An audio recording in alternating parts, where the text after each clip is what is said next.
Hello again. Still on the West Coast.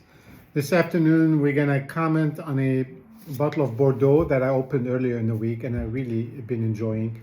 I'm going to apologize a little bit in advance for some of the noise you're going to hear. Lots of construction going on. Can't be helped, but we're gonna go ahead.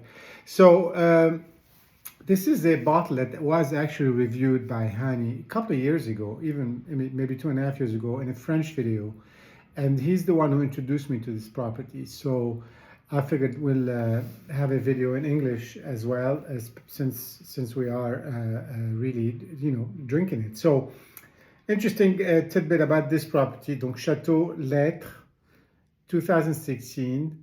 Lettres is a beech tree. That's a French word, and so this is owned by the Thienpont family. It's a Belgian family who has been in the wine business since the early 20th century in France, in many regions of the Bordeaux area. They started with the West Bank, so they had properties like Vieux Château Certain and Troplon-Mondeau. They still have Vieux Château Certain, which is one of the really stars of Pomerol. They bought Le Pin in Pomerol. They have Leaf in Saint-Emilion. Le Pin is the pine tree. Leaf is a yew tree. So there is a branch. These are brothers and then cousins.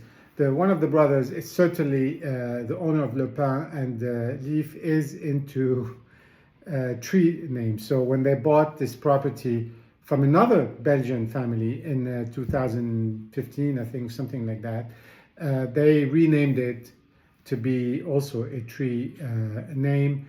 And the first vintage that they completely controlled was 2016. It's a West Bank, Bordeaux, so you'd imagine that it's primarily sort of Merlot or Cabernet Franc. This one is 95% Merlot and 5% Cabernet Franc.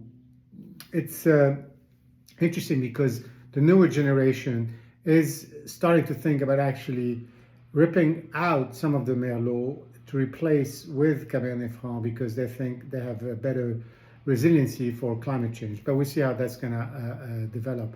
And this is just a very interesting property because, again, it's in the lesser known parts of Bordeaux. It's not a Grand Cru.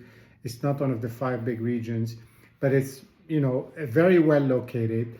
They've been increasing the size of the property by buying contiguous space. This is next to a hill, which happens to be like the highest point in Bordeaux at about 300 feet, because Bordeaux is pretty flat. There's no hills there. So it's near la colline de l'Aiguille. And l'Aiguille is another wine we've talked about together. So is l'Orage. I mean, again, there's some of these properties on the West Bank in Côtes de Castillon, Côtes de Bordeaux, that are very promising, incredible value for the money, and very, very high quality, especially since some of them are being bought out by some of these princes of Grand Cru Bordeaux, like the Thienpont and others, and they are really bringing their skills, their resources, their knowledge, their connections to bear on improving the quality of these properties. So this is aged in a rotation, sort of a third of new 1 year, 2-year-old wood. So still, it's not entirely neutral, but it's kind of supposed to be sort of pretty light touch, let's say.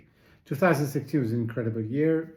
Here we are 8 years later, so on some of the easier to drink, and maybe with Merlot being a little bit easier to drink young, this is something that you could start to enjoy at this point in time. And even 2.5 years ago, I remember Hani really enjoyed the bottle he was drinking.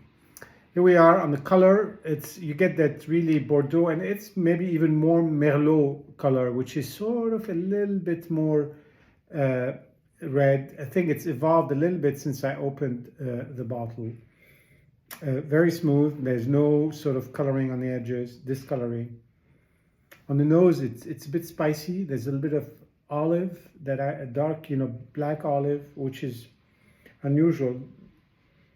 But it's just very integrated. There's a lot of fruit, course. It's still a young wine, so it's primarily fruit, a little bit of olive, and maybe some spices, which probably comes from the Merlot.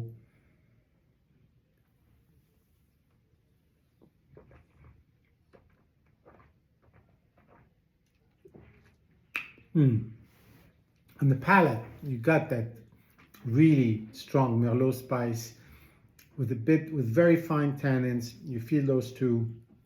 The fruit is really sort of red, let's say red Bordeaux fruit. So, more like strawberries, I think, mature, sort of ripe cherries and blueberries. So it's kind of more ripe, less tart, but not necessarily too sweet. The Cabernet Franc adds always a little bit of this smile factor, that I like to call. It's just a really fine, sort of very, very light finish. It's there. It's not, it's definitely, but it's not super strong.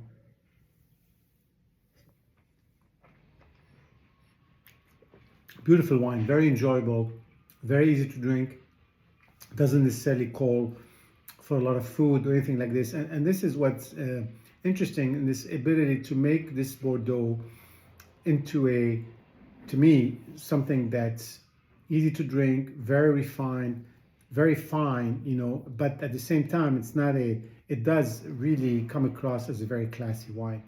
And these wines are incredible value for the money, and hopefully they will remain that way unless they're sort of, let's say, discovered or the whole area moves up in the appellation rankings, which probably won't happen for a while.